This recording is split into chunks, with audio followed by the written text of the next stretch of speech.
what's happening, everyone? Welcome in to a brand new episode of Snaps here on the Volume Sports Podcast Network. I am one of your hosts, T-Bob Hebert, joined as always by Aaron Murray, Mr. SCC, quarterback one of the Georgia Bulldogs. Missed y'all over the weekend very mightily. Very happy to be back here on this Monday. Aaron, how you feeling today, dude? Great, man. It was a good weekend of a little NFL football. I know this is more of a college show, but there's no college football game, so we can talk a little NFL. It was a good night. It was a good day, both Saturday and Sunday as we head into conference championship weekend this weekend. T-Bob's all giddy because his LSU boy, Joe Burrow, is going to be facing Kansas City in the next round. I was torn because I love Joe Burrow. I wanted the Bengals, but I was kind of hoping that the Bills would win, because I was going to go to the game in Atlanta since they had to play at a neutral site if it was going to be Kansas City versus Buffalo. So a little upset that game won't be happening. But overall, good weekend, and just unfortunate the Cowboys still suck in big time. You said unfortunate that the Cowboys still suck? I guess fortunate for you because you hate the Cowboys. Or do you like the Cowboys? You're from Tampa. Why would you like the Cowboys at all? I don't like the Cowboys. I don't. There's no dislike for the Cowboys like you have. I'm I don't wake up in the middle of the night screaming, F the Cowboys. I'm just I'm neutral. It's a good brand. Why? How can you be neutral?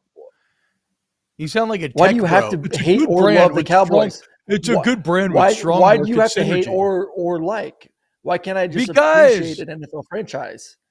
Because they're trumped up. They have a higher opinion of themselves than they should. They won their first road playoff game since 1993 last week, and yet every single 95. day, all national coverage is no. I think it was like a road playoff game thing, not Super Bowl, road playoff game. Yeah. But even then, it's all like. But every day they dominate all the coverage. They're the most valuable sports franchise in America, and it all feels That's right, they are unearned. Stop being jealous. What does that mean? What does that mean, Brum? Where do you fall on this? Are you a Cowboys lover? Are you a Jerry Jones boy? I have been let's say in the last 10 years of my life, I've been converted to my appreciation for the Cowboys and the ratings they bring. This is just the producer in you, is what you're saying. Yeah. Affirmative. Is Dak Prescott elite? Question mark. Yes. You like the Cowboys because – so actually, me and Brum are saying the same thing, Aaron. You're the odd man out here. The very hate that I am spewing is what Brum loves so much about this. It's what I just said. You can't be neutral. But he doesn't hate them. Cowboys, and that's why they hate the fact that people hate them, not that he hates them. Very different. Exactly. But what I'm saying is I am actually kind of the mark for Brum here because I am, ironically, as much as I'm decrying them, I am the reason why their coverage is so successful because I hate them and I feel like all the talk about them is unearned. But you know what I love? What I love more than anything is all of the anti-Cowboys content that we get. Whether it's Skip and Ernestine last night. Did you see Skip throw away his Dak Prescott jersey? And the video's hilarious because you can see Skip wait in the hall and you can hear Ernestine knock on the table, right? And they obviously had when I knock, I'm filming.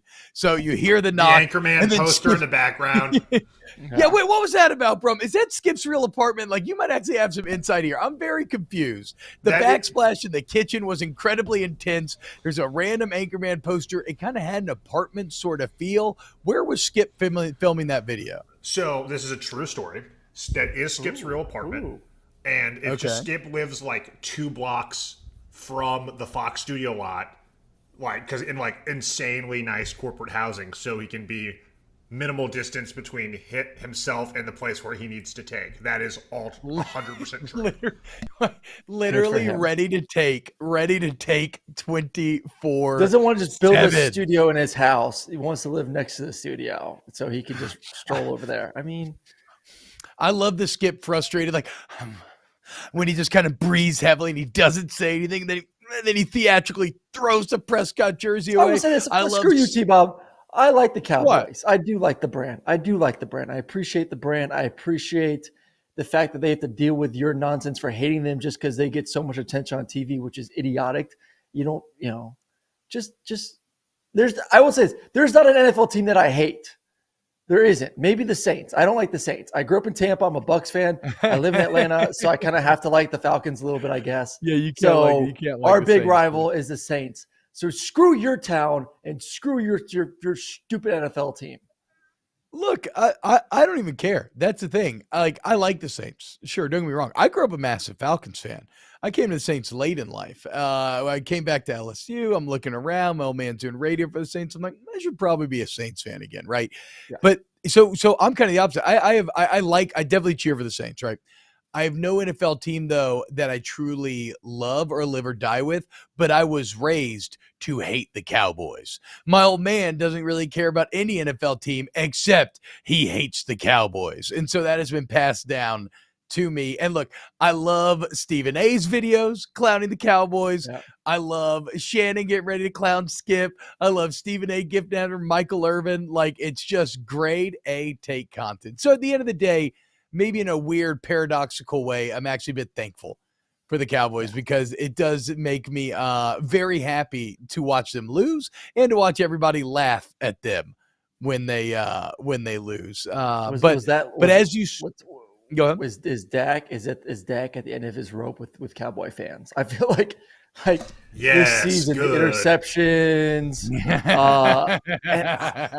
I'm telling you, I mean, I'm watching the game. I tweeted out last night too. Like, there are a couple throws where that ball was fluttering in the air like just a wounded duck. I'm like, man, that guy's getting paid a ton of money to make throws like that. Interceptions, not a lot of juice on the football. I just don't know, man. Like, to me, he just has not been impressive this season. Not impressive the second half of the season. I mean, look great versus the Bucs, but yeah, he was great last week, dude. Great last week. You can't. One week ain't gonna save your job to me. No, see, Aaron, the correct take response there is if you've been cornered and, like, let's say one guy has one bad game and that's what you're forming your argument against, everybody's like, well, what about all this other evidence? Yeah. You say, well, what have you done for me lately? Okay, it's a what have you done for me lately league. And I don't care that Daniel Jones threw for 300 yards and rushed for 75 and 2 touchdowns last week, okay? Daniel Jones sucked this weekend, and so did Dak Prescott. Get him out of there, okay? That's, yeah, that what have you done for me lately? And unfortunately for Dak and company, I mean, Brum, Dak's the old man now, right, Aaron? Like, when's it going to happen? Yeah. He was literally the oldest quarterback. It ain't happening. It ain't happening. It ain't happening. All that said, I would love Dak Prescott in New Orleans. So if he wants to get out of, I mean, I just watched Andy Dalton throw to Raheed Shaheed for an entire year. And I don't want to disrespect Shaheed because he was awesome. But talk to me after you just watched Andy Dalton play quarterback for a year for your NFL team. Actually, I mean, I don't know, Aaron. I guess you got to watch Marcus Mariota. So, you know. Until he literally just quit on the team and decided just to leave because he got benched. Not just the ultimate. Yeah, he did. He did just straight up. He just literally just like, all right, fine. I'll get benched. Yeah, I don't know how this didn't make more news. Like, okay, I just got benched for a rookie, but I'm just gonna take my bag and I'm gonna go home. And literally just flew away. Yeah, he just left, dude. He Petrino'd y'all. Who does that? I'm out, dude. Yeah, especially when, like, he's making good money, which is the craziest part about it. But I don't know, man. I've never been in that situation, so I guess I can't speak. But it seems like kind of a hoe move. If anything, quit or retire in the offseason if you really want to that badly. I mean, Aaron, I think your Bucs are about to have to say bye to Tom Brady as well. I'm reporting from pewterreport.com that in talking to players around the Bucs franchise that it kind of sounded like he was saying goodbye. He's gone.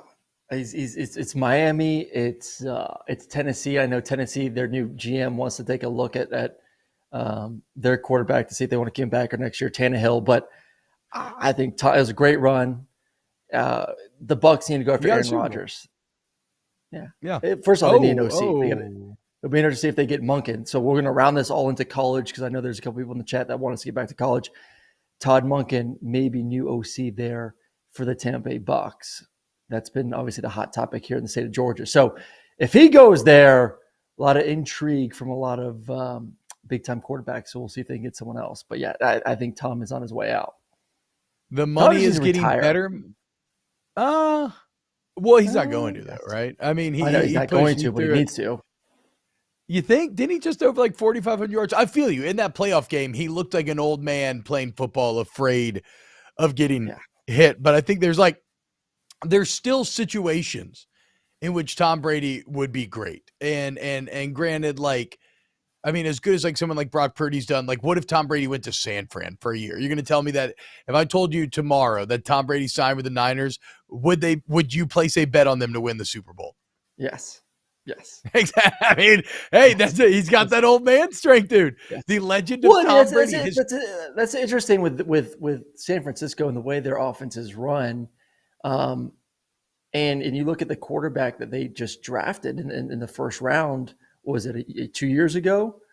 Trey Lance. This isn't an offense that wants to highlight a mobile quarterback that can run around and make plays. This is a quarterback that, you move receivers and you move McCaffrey around and you get those guys the ball in space now. It's literally catch, 3-step, balls out, catch, balls out now. Move McCaffrey in the slot, boom. Kittle on a quick slant or a skinny post from the number 3 receiver we saw him do a couple times last night. Like that's their offense. So it's just weird to me that your offense, you would waste all those picks and a pick on a guy that really doesn't fit your system. And now all of a sudden you're seeing like, all you need is a guy like Brock Purdy. You just need someone who gets the ball out on time and is accurate. And that's all you need. You don't need Trey Lance. You don't need Patrick Mahomes. So yeah, I mean, if Tom Brady was on that roster right now, I think they would destroy everyone. They would easily win the Super Bowl this year. I mean, that's what I'm saying. They would kill it. That's all you need. So that's why I don't think that Brady should retire yet. Yes, Tom Brady's not probably even at the point where he was a couple of years ago where he kind of, well, actually the Bucs were pretty damn good. He was the final piece. He can be the final piece, right? So like maybe Indy's interesting. There's a few landing spots we'll wait and see. But again, okay, that's NFL. Final Four is going to be legit. I mean, Burrow, Mahomes again. Are you kidding me on the AFC side? And then in Philly and San Fran, you have two very interesting, almost more old school is probably not the right word, just that they're doing it through the ground, right? Through a tougher, more kind of varied approach in the day of just, we're just going to go back and throw the ball. Philly and San Fran are doing it a different way. I mean, again, San Francisco, positionless football. McCaffrey can play anywhere. Juszczyk plays everywhere. Kittle, they move all over the field. Deebo Samuel plays everywhere. Like the personnel groupings and the ways in which they can manufacture mismatches. It's the perfect personnel group for an offensive genius like Kyle Shanahan to have. And you're seeing why. Because they are winning while being seemingly weak at what we all believe to be the queen, right? The most important piece in all of football by far, and yet San Francisco's right back here in the NFC Championship. So I'm excited. I may do a little parlay action. Okay. For this weekend. Yeah. I'm liking Philly minus 2.5, under 45.5. Excuse me, as I'm choking. Maybe that's a sign that I shouldn't put money on that. The fact that I was choking as I'm talking about it. And then Cincinnati plus 1.5. Okay, there we go. I got you. We're going to do that on the FanDuel Sportsbook app. If you want to, if you live in a state where it's legal, which shout out Ohio, it's legal there now. Download the FanDuel Sportsbook app. Promo code SNAPS. Promo code SNAPS. All right, so we do have some college football news to get to. One of Georgia's key players, a person who will be featured in the championship DVD as one of the things that helped to, that team win a championship, has decided to leave. He's out. A.D. Mitchell going to Texas. We'll talk about the Ed Reed situation as I did a deep dive on it earlier today, and it's a situation that actually probably goes a bit larger than you think of the conversation around it, tapping into kind of the zeitgeist around HBCUs and whether or not Ed Reed was in the right, the wrong, Bethune-Cookman. I'll try to give you my best quick layout of it and what I think on it a bit later. And then, look, primetime, man. Speaking of Ed Reed, he's trying to kind of follow in Prime's footsteps in a lot of ways. And, well, Prime made big news over the weekend, flipping the number one cornerback in the country from Miami to Colorado. Already, the primetime effect is there because there is no chance in hell that the number one cornerback in the country who resides in the state of Florida would have ever gone and committed to 1-11 Colorado if it were not for Deion Sanders. So I don't know. Look, maybe Tim Brewster will be right in the end. Maybe when you see that buff bus coming, you know you got 60 minutes of hell. I kind of don't think so, again, after seeing that meeting room, but who knows? Maybe I'm wrong. in that case. Let's start, though, with your boys. Because we got a lot of Georgia football fans in the audience here. Mm-hmm. You obviously know this team inside and out. This entire year, I had to listen to you mention when A.D. Mitchell gets back, when A.D. Mitchell gets back. And then to your credit, Aaron, when he got back, he was awesome. One of the key pieces in both the semifinal and championship game, and he's gone.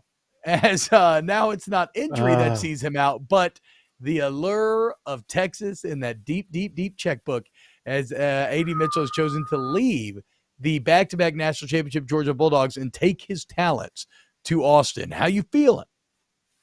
Oh, I feel awful. I'm not gonna lie. It's not what I want to hear. The other day, I've been just trying to pump the receivers for Georgia now for a few years, and it's been the one. To me, it's been the one area it's been the least consistent.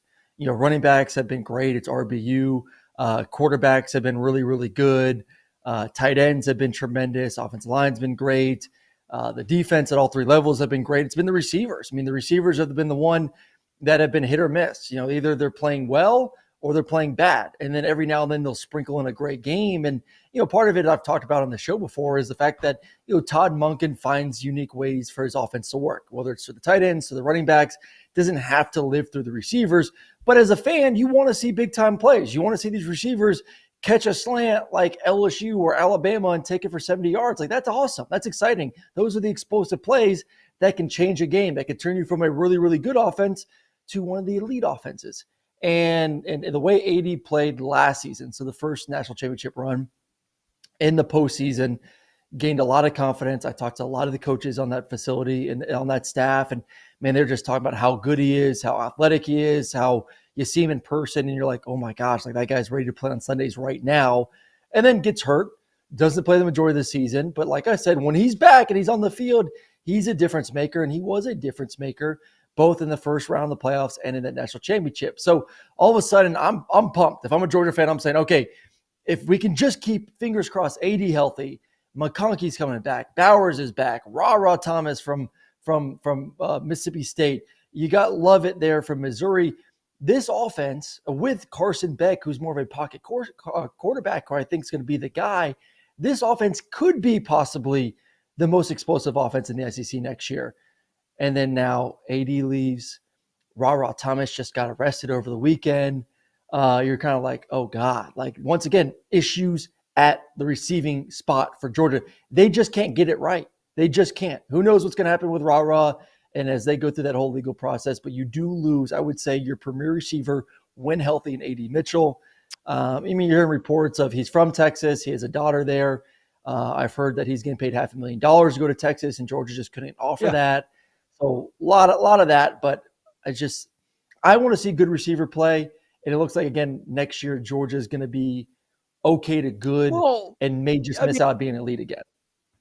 Look, excuse me if I don't feel too bad for the Georgia Bulldogs, Aaron. Y'all went into Como and took the only good piece that Missouri had on that offense. Dominic Lovett is a receiver that somehow in a Missouri offense that had nothing resembling competent quarterback play, Dominic Lovett in the SEC still managed to have 56 catches for 846 and 3 touchdowns. I mean, almost a 1,000-yard receiver on this Mizzou team. And what did Georgia do? Oh, Mizzou, that's a nice piece. That's cute. Oh, yeah, we'll take that. That's ours now. Okay. It goes around and comes around. Nobody feels bad for you or A.D. Mitchell leaving.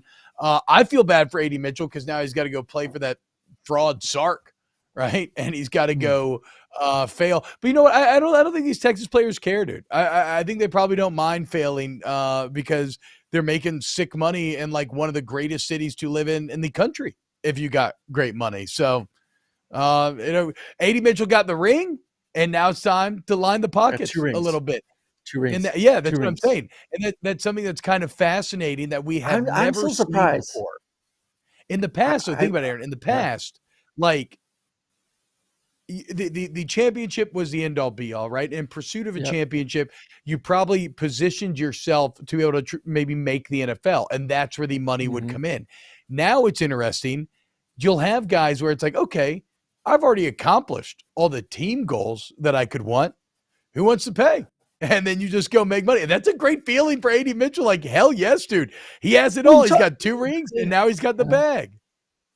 Well, you talk about, Georgia, boohoo Georgia, they're just going around stealing other people's, top guys. But I mean, this is back-to-back years where Georgia's lost their top receiver. And Jermaine Byrne, let's not forget, Jermaine Byrne a year ago left Georgia to go to Alabama.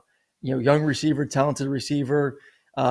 Same thing, won his national championship. I don't think it was a money thing. I think it was more of, hey, who am I going to bet on? Am I going to bet on Bryce Young, or am I going to bet on Stetson Bennett to go win back-to-back national championships? Obviously, he messed up. He made the wrong decision. Nothing against Bryce, but just more winning a championship. 80's 1-2. 80 wants to go back to Texas. 80, I've been told, is, like I said, going to make more money than what Georgia could have offered him, which to me, that's more the question mark. I'm surprised because Georgia does a really good job when it comes to their collective, when it comes to opportunities to make money. So I'm a little bit worried that these kids are leaving because they think they can go get paid somewhere else.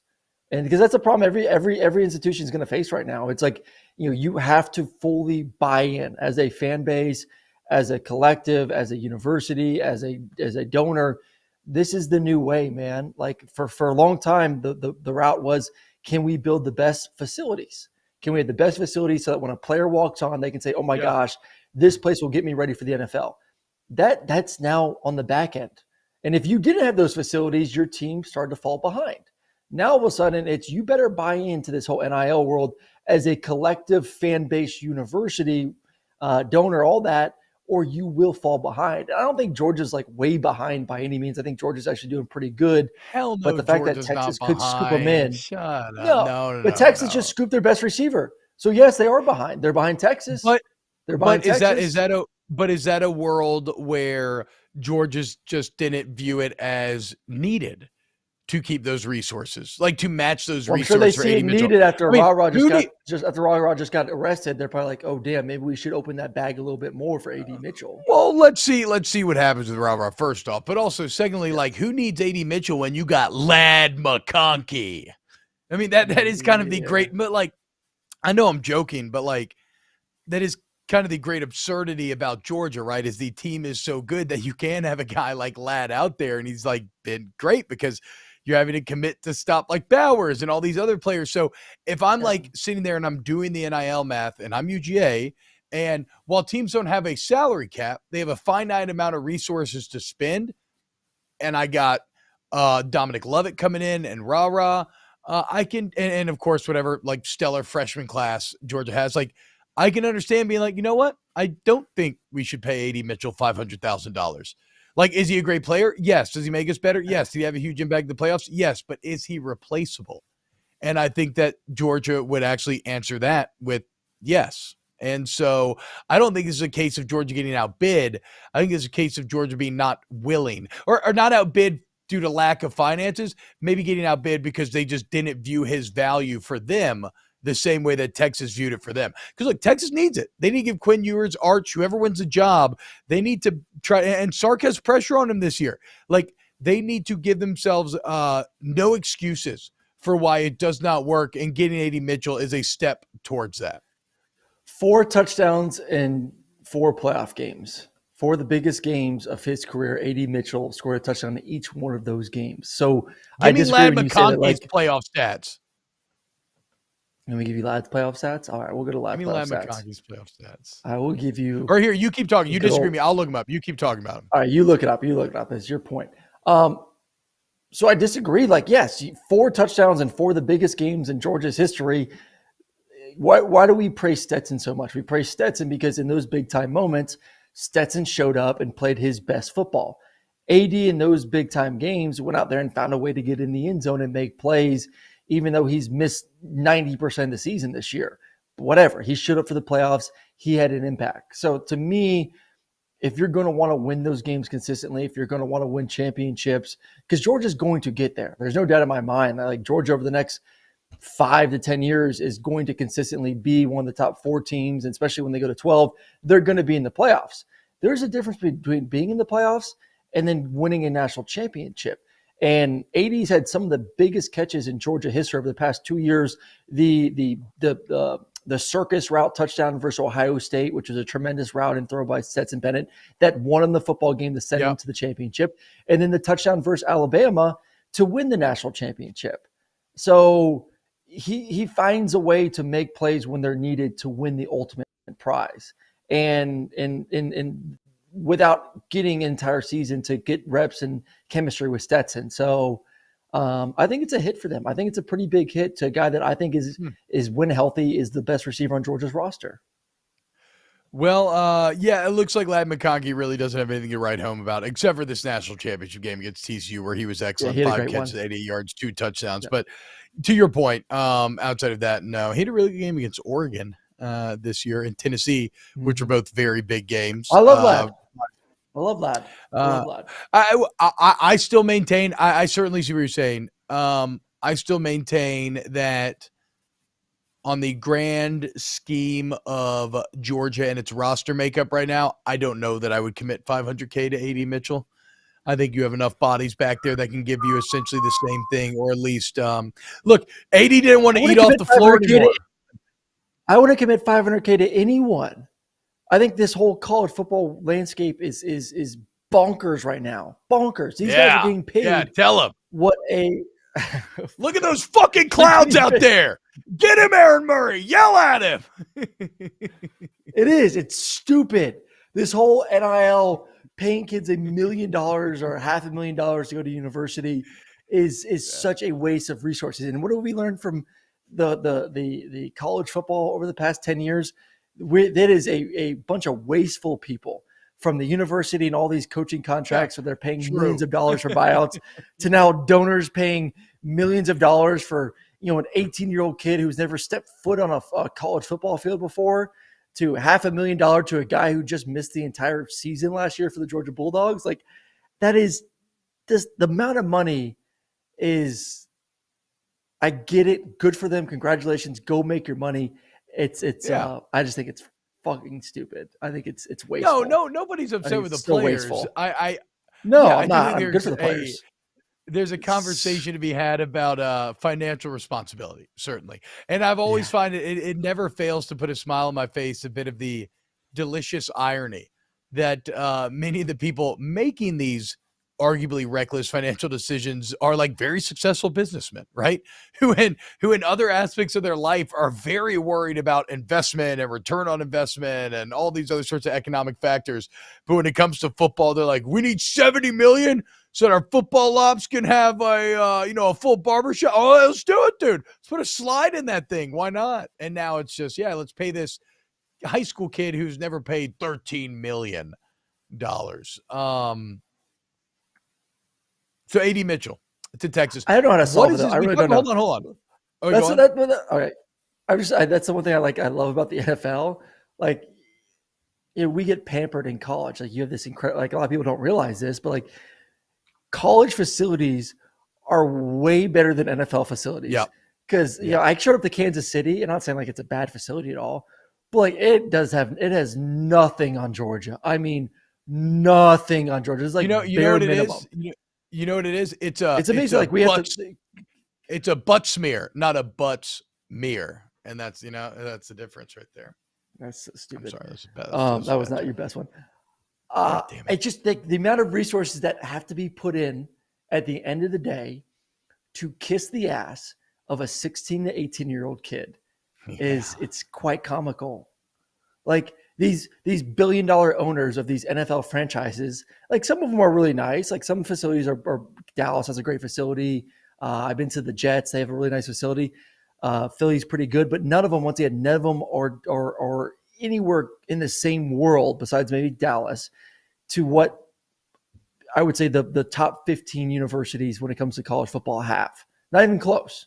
Nothing. Nothing even close to it. Because it's all because of catering. It's all catering to 16 to 18-year-old kids. They are racking in hundreds of billions of dollars to impress 16 to 18-year-old kids. Yeah. I mean, it's like you said, wasteful spending. Like, in the NFL, it's going to be more about, okay, what do we need to build to allow us to compete? Where for many, many years in college, it's been, we need to build this to overawe, right? To literally cause awe in this person where they're like, oh my God, what is this? Like 100 squat racks. Insane. Oh my God. Yeah, exactly. Why do you need 100 squat racks? Well, yeah. So all 100 players can squat at a time, Aaron, you dumbass. Hello. No. It's a talent thing. But whatever. It's look, we're just old men. Okay. On the football field, it's a hit to Georgia. What does this do for Texas? And then we'll move on. Like, are you going to sit here and tell me that Texas is suddenly going to win the Big 12 now? I think TCU's actually made bigger moves in the offseason when it comes to the transfer portal than Texas has. TCU's done a great job of getting some top guys from LSU, from Alabama, other spots as well. To me, the only way Texas takes their game and possibly wins that conference next year is if Quinn Ewers plays the way he did the first 4 games of the season, which he played before he just went to absolute crap. Like if he can get that juice back in him, if the arrival of Manning all of a sudden elevates his game and he's in the film room and he's in the locker room and he's out there doing one-on-ones and routes on air with the receivers, if he takes his game to that next level, then yes, to me, Texas would be the favorite to win the conference next year. But if he doesn't, and if he's the guy that we saw the second half of the season, I'm not gonna say right now that Arch Manning in his first season is going to lead Texas to a Big 12 championship. I'm not going to put that pressure on a freshman. So it all lies on Ewers. He's good enough to be the best quarterback in that conference. Now he just has to go out there and execute. Yeah, I think that how I view it is Texas should win the Big 12. But I really felt like Texas and Oklahoma should be winning the Big 12 every year anyway. I mean, Texas, by the time the season starts, Texas will inarguably have the most talented team in the conference. They should win the Big 12. They won't because I think there's some deep-rooted culture problems. I know we talked about the Eyes of Texas drama during the fall, but I do believe that's kind of indicative of one of the issues. Texas is so in love with the idea of Texas that they sometimes lose focus on what actually matters. I mean, I keep going back to the Kirby Smart thing, the kind of philosophy that he was espousing during the playoffs, which is like, we got guys here who want to eat off the floor. Nobody's eating off the floor at Texas, okay? And it leads to a bit of softness. They can never get it quite done. And I don't think Sark's the guy to change that. I really don't. Maybe I'll be wrong. You know me. I'm a top Sark hater. Maybe I'll be eating crow. But you didn't see the feistiness when that guy laid his hands on him, T-Bob? That's some energy from the head coach right there. That's your guy. That's your guy that you're always like, you have to make peace with that being the man who's in charge of the team that you keep betting on.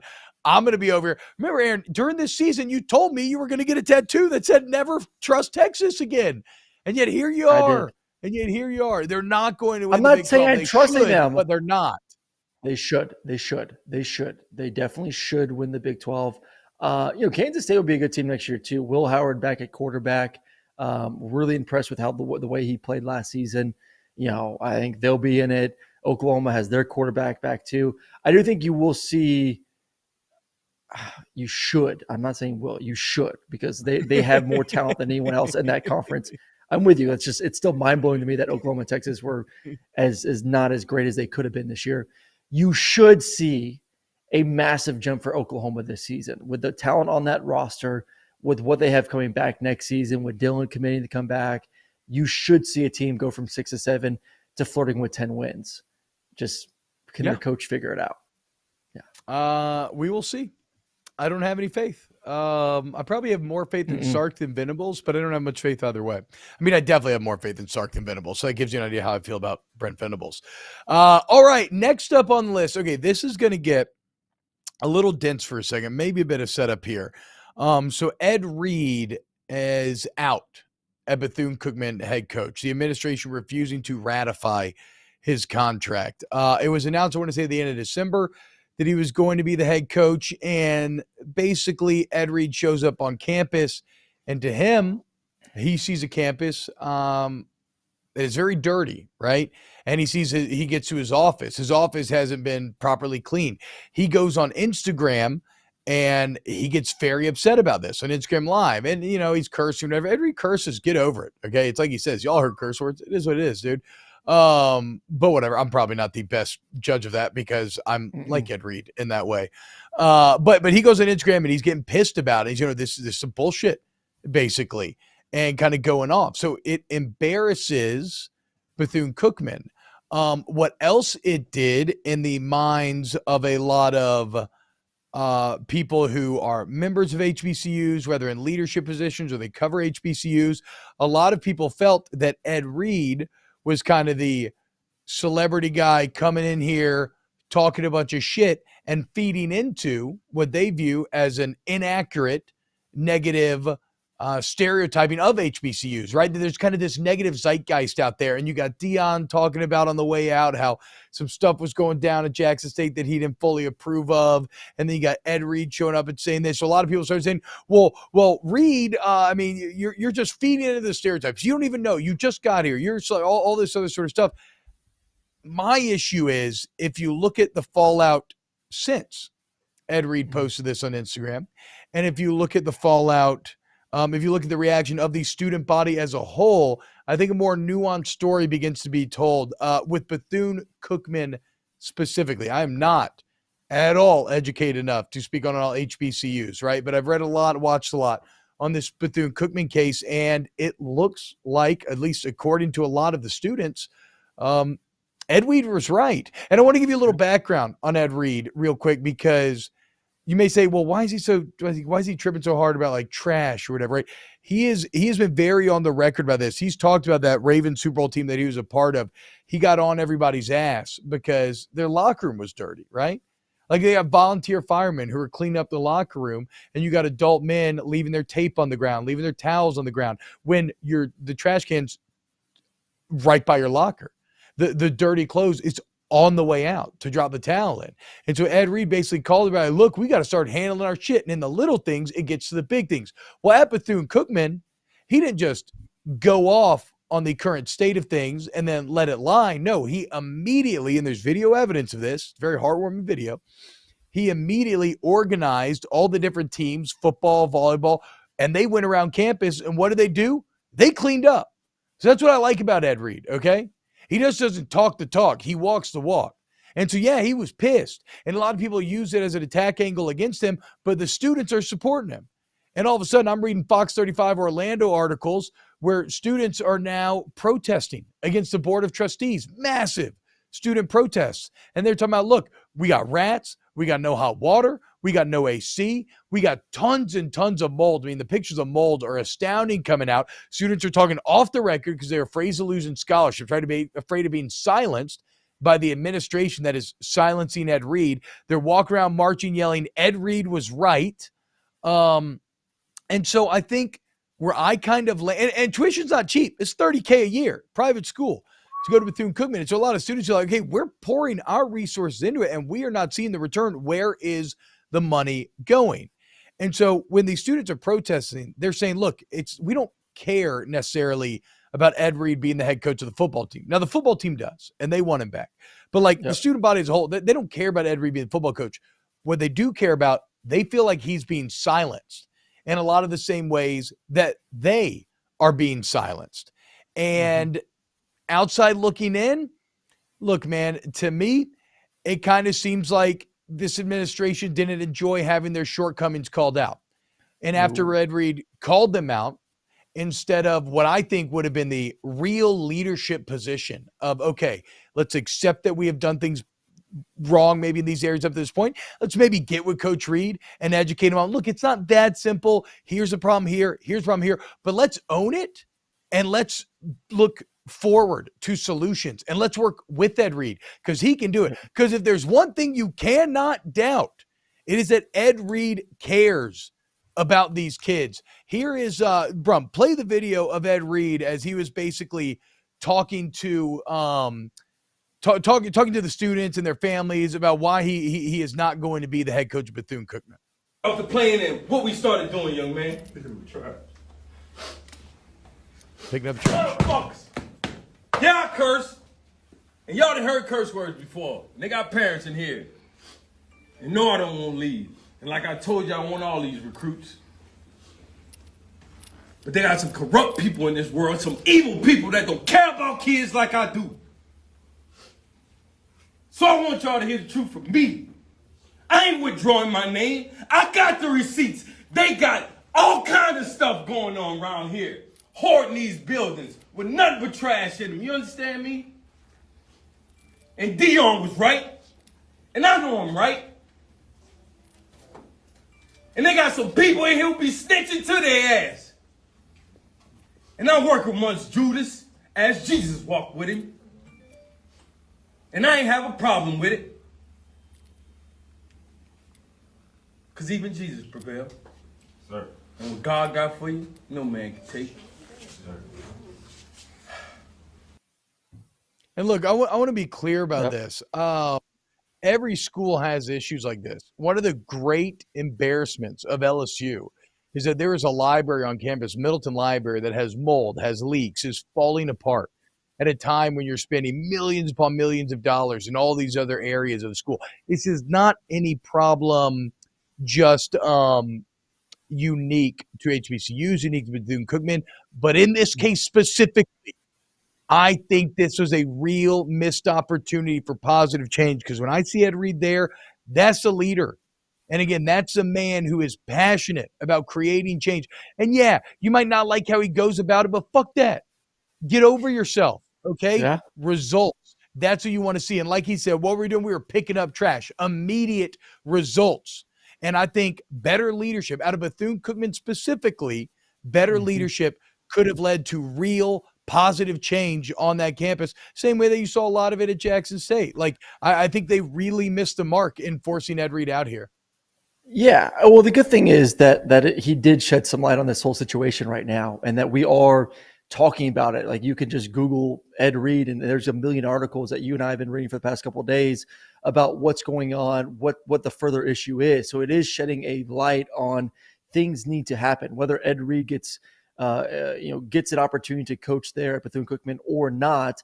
At least that there is a national spotlight now of, hey, things need to be better. Things need to change. These kids are stepping up and saying, hey, I want a better life situation right now in the dorm rooms, in my classroom, at our athletic facilities, wherever it may be. So, that's why you're seeing these players and student athletes just so thankful for Ed Reed to show up. So I don't know, man, maybe things will get settled down. Maybe he will get an opportunity to go out there and be the coach. I know he's passionate about it. He's been an assistant there at Miami. He wants to coach. He wants to do it the right way. He's made a ton of money, just like Deion. They've made plenty of money. And is it nice to get a nice check too? Yeah, 100%. It's always nice to get a nice big check. But they are doing it for the right reasons. They are going to these universities. They're coaching football to help develop these young men to be better in life when they take that next step. I mean, that's every coach's goal. Like, that was Coach Rook's. That's one of the main selling points for me for Coach Rick. It wasn't just football. It was, I'm going to commit to Georgia. And why my parents felt so comfortable sending me there is because they knew at the end of the day, I was going to walk out there with a diploma. I was going to walk out there ready to take on life, whether it was in football or just in the business world, whatever it may be. And that's what Ed Reed wants to do. He wants to win championships, but he wants to develop young men. And he wants the school to buy into that mission as well. So good by him for stepping up. Could have been handled a little bit better, possibly. But, someone had to do it. And I know those kids appreciate that he was willing to step up and make that noise. So sort of the spirit in the chat. I mean, Ray's a very good point. He says, get real. You have no interest in this content. Quit trying to hustle our culture. And that's fair, right? I'm not going to sit here and pretend like we're going to talk about Bethune-Cookman, or we're going to be updating you on whether or not the student living conditions of Bethune-Cookman, improve over the next year or two. And so I feel you. I'm not the right person to be talking about this. I'm not the right person to be admonishing or wagging my finger. But who did have real interest, and who was the right person was Ed fucking Reed. And he just got run off over some bullshit. He got run off because the administration could not handle the way in which he called them out for their shortcomings. And again, I'm talking about Bethune-Cookman specifically. I am not making any other statements to any other HBCUs because, like I said, this goes on all over the place, right? but still change in one place, positive change happening in one place is good. Like, just because this is a problem everywhere does not mean that we shouldn't try to highlight and celebrate if something positive can happen or is happening in a place. And I believe that it could have happened at Bethune-Cookman, and maybe still will. We'll see if they reverse course and maybe somebody steps up and even like, look, Bethune-Cookman, like, I would, I want to hear their side of the story as well, because like I said, after reading everything, looking at everything, it's not me saying this, it's the actual Bethune-Cookman's students saying this. They're the ones out protesting in the number of hundreds, right? Chanting that the board of trustees must go, that Ed Reed was right. Like, it's not me. I'm just relaying what I saw and read in researching this. So it's disappointing. And I know this, if I am somewhere and I'm feeling like my program is stuck, or I need a force of positive change, not just on the field, but in terms of providing leadership for young men and young women, everything I saw out of Ed Reed in this story is the exact type of person I want. I don't get offended by cursing. I don't give a damn about it, okay? Maybe you do, but I hope that you can also accept that cursing does not detract from the actions or the overall message that Ed Reed was trying to get out here. It's a fascinating story, man, and I don't know where it ends, but I hope that it ends because I feel bad for the kids. They were pumped to have Reed there. He was pumped to work with him, and now Richard John says the kids are enthralled with his celebrity. Of course, they're disappointed. Look, again, you can use Ed Reed's celebrity against him, and I understand that attack angle. And I'm not going to say that's not a factor, because, yeah, dude, if you're going to be like, who wouldn't want to be coached by Ed Reed? But I also believe that he has a proven track record of being able to be that leader that can help develop teams and men, and what he was doing already there, like showing up and getting all the different sports together to start cleaning the campus. Actions speak louder than words. And they also lost a hell of a football coach. Don't tell me he was not going to be a great coach. Dude, balls. And these kids also saw what Deion did as well. So at Jackson State. So, like, yeah, they're excited. Like, Deion did such a great job of changing the culture there, of bringing in big time dollars. I mean, to build new facilities, to shed a positive spotlight on what's going on there. So yeah, of course those kids are like, hell yeah, sign us up too. Let's find a way to take our program to another level, similar to what Jackson State did and the success that they've had over these past couple of years. So I think disappointment by a lot of people, but sometimes you got to get through the shit before you see the light. So hopefully they're kind of just at the end of it right now. It's been exposed, and now you just get better from here. Look, it's like 69xxx.fun says in the chat, find your love in U City. If we could all just take some pride in our cities and find our love there. I don't think that's what 69xxx is talking about, but the point stands, 69, okay? We find that love in the city, it takes some pride in that, and maybe we lead to some hell of a transition. Hell of a transition. And what's happening? Reginald, Light Dog, everybody else hanging out in chat, Thomas Dare. All right, so we kind of mentioned Deion around the periphery of that story, and there's a great clip actually where Deion shows up on the Instagram Live and supports his brother Ed Reed in his fight for this. But Deion Sanders, man, already paying dividends at Colorado. As over the weekend, Prime flips Cormani McClain, a.k.a. the #1 cornerback in the country, from Miami to Colorado. And Aaron, the real winner in this is not Colorado. It's not Deion. The real winner is Cormani McClain, because instead of being coached by Mario Cristofraud, he gets to go and learn at the feet of the best to ever do it. And yes, again, the only reason in the universe in which the #1 corner commits to 1-11 Colorado is because of Deion Sanders. I mean, the proof's in the pudding. It's back years that he got the #1 corner in the country to commit to Jackson State over Florida State and Alabama and Georgia and every other major university. And then now, like you said, with Colorado 1-11 team this year. So like, I keep putting myself in the shoes of like Auburn fans right now, just saying, we have heard nonstop Colorado news and videos and top recruits and transfer kids. It feels like every other day there's something about Colorado and what Deion's there. That could have been us, and that should have been us. And but I mean, good for him, man. You talk about the Pac-12 this year. What's the Pac-12 going to have?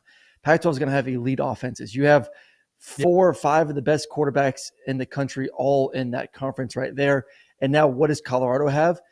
The number 1 top cornerback in the past 2 classes on either side trying to slow down these elite offenses. That's pretty awesome. And then also you look at just a recruiting wise, now all of a sudden I'm just on 24/7. They're the number 5 class recruit wise in the Pac-12. Oregon 1, USC 2, Utah 3, Washington 4, and Colorado 5. And that's just with high school recruits. That's not including kids that have hit the portal, which they have a bunch of guys that have come over in the portal as well. Like, they are building a pretty good roster right now where, I still think that they're going to hit that over 4.5, I believe it was, win-loss total for next season. But they're also positioning themselves, T-Bob, for next season, because what happens next year? 2 things happen. 1, USC and UCLA are gone. They're going to the Big Ten. What else happens? The playoff expands to 12 teams. So if you can put together 2 of the top classes back-to-back years, this year, next year, continue to hit the portal well, we're talking about a Colorado team all of a sudden that's going to be competing to win the Pac-12 or wherever the hell it's going to be called when those 2 teams leave. Like, he's positioning himself in a really good way in 2 years. I think 2024 is going to be a big, big year for the Buffalo. Playoffs, more like play buffs, okay? Because 60 minutes of hell's coming out those buffs when the Buffs show up to town. Maybe. Well, we will see. How do you feel about Shitter Sanders? We've never really talked about him, Aaron. I don't know if you've watched a ton of him. I obviously have not. I don't watch a lot of I watched Jackson State where they were on like game day or whatever, but like I'm not pretending to sit here and watch Jackson State week to week. We have Mark in the chat saying that he thinks that Sitter is going to be exposed in the Pac-12. How do you feel about that? I don't know if exposed is the right word. Like, is there going to be an adjustment period? Yeah, of course it is. It's better play, but it's not like he's going to the SEC. You're going to one of the, not as great defenses. I mean, look at USC, for goodness sakes. I would say they're tiny boys. Jackson State could have scored points against USC last year. I mean, that's how bad they were on defense. So, like, let's not think that he's going against the elite defenses in the country. This conference is not made playoffs for one big reason. It's because they can't stop anyone. So I'm not saying he's going to go out there and have a Heisman type season. I'm not also going to say that it's like this gigantic adjustment for him going from where he was to Pac-12 defenses, which probably rank last when it comes to Power 5 defenses, if you want to put them all together. Let me think about that. Yeah, I mean, it's either Big 12 or Pac-12, right? Yeah. And that's probably Texas wasn't bad. Baylor's been traditionally good past few years. Yeah. Name me one good Oregon defense. Name me one good defense in the Pac-12. Utah, right? I guess would be the only kind of borderline one, but they're not great. Great. Your point stands. Oh my God, what the hell, dude? We went through an entire show and didn't even mention Stetson Bennett. Brum, are you okay? Wow. Aaron, are you okay? Thank God. Matt Hollowell in the chat. Why are so many people hating on Stetson, man? Okay, it was going to be a crazy day if we did a whole snaps that mentioned Stetson, dude. How's the statue media coming availability today, so that's tomorrow's show. Oh, okay. Okay, perfect. He won. He did win some award. What was that? I think he won the Manning Award, I believe. Doesn't matter. He talked, and he'll have quotes, and we'll react to him here on Snaps. Yes, perfect. We'll react to that. All the other latest college football news going on. The news cycle always provides. And look, check it out. We love doing the show, man. It's our favorite part of every day. Please download subscribe to our podcast, wherever you get your podcast, Apple, Spotify, it doesn't matter. If you want to help out the show, like if you legitimately enjoy it, rate it and review it. If you actually write a review, it helps a ton, helps push it out to the Robits to other people. If you're watching on YouTube, like, subscribe, and sign up for FanDuel and use the promo code SNAPS. These are all ways in which you can help us for sure. When it comes to college football, Coach Prime Journey has let us, the longtime fans, easily identify casuals. I think that comment go either way, Ears Teeth. I wonder which way you're going with that. All right, Aaron, you got a radio show to do. You have a great day, my friend. See you, brother. And a huge thank you to all of our listeners. We love you all in the chat hanging out with us. Love seeing new names in here. Please come back, y'all. We're here every day, 2 p.m. Eastern, 1 p.m. Central. Huge thank you to our producer, Ryan Brumley, Paul Farrington, Pat Gunner, Danny Cardenas, and we love you, and we will see you tomorrow.